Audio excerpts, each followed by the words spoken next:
দিবস 14ই ডিসেম্বর শহীদ বুদ্ধিজীবী দিবস। শহীদ বুদ্ধিজীবী দিবসের সকল শহীদদের প্রতি শ্রদ্ধা জানিয়ে শহীদ এবিএম আব্দুর রহিমের সন্তান এবিএম শহীদ রশিদ, অভিনেতা, লেখক, কবি, আমরা তার মুখে এই শহীদ দিবস সম্পর্কে এবং কাশ্মীর সম্পর্কে কিছু প্রকাশ করি। শহীদ বুদ্ধিজীবী দিবস যথাযথ মর্যাদায় পালিত হয়, কিন্তু রাষ্ট্রযন্ত্রের খামখেয়ালিপনার কারণে আজও শহীদ বুদ্ধিজীবী দিবস পূর্ণাঙ্গ তালিকা প্রকাশ করা হয়নি। স্বাধীনতার অর্ধ শতাব্দী পেরিয়ে গেছে, চেতনাকে বিক্রি করে ফ্যাসিস্ট সরকার দীর্ঘদিন ক্ষমতায় ছিল, কিন্তু সেখানেও কিন্তু শহীদ বুদ্ধিজীবী বা শহীদ বুদ্ধিজীবী পরিবারদের সেইভাবে মূল্যায়ন করা হয়।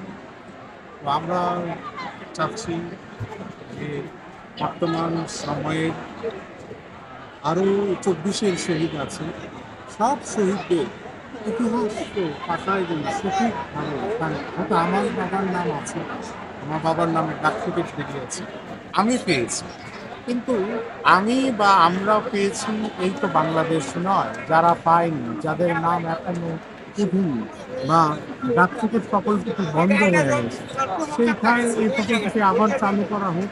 বাংলা একাডেমিতে যে স্মৃতি 71 বইটি ও কয়েকটি সংখ্যা বেরোনোর ওটাও বন্ধ হয়ে গেছে, সেটাও চালু করা। আমরা চাই স্বাধীনতা যুদ্ধে যারা ইতিহাসের সাথে জড়িত তাদেরকে ইতিহাসের পাতায় যথাযথ স্থান দেওয়া হয়।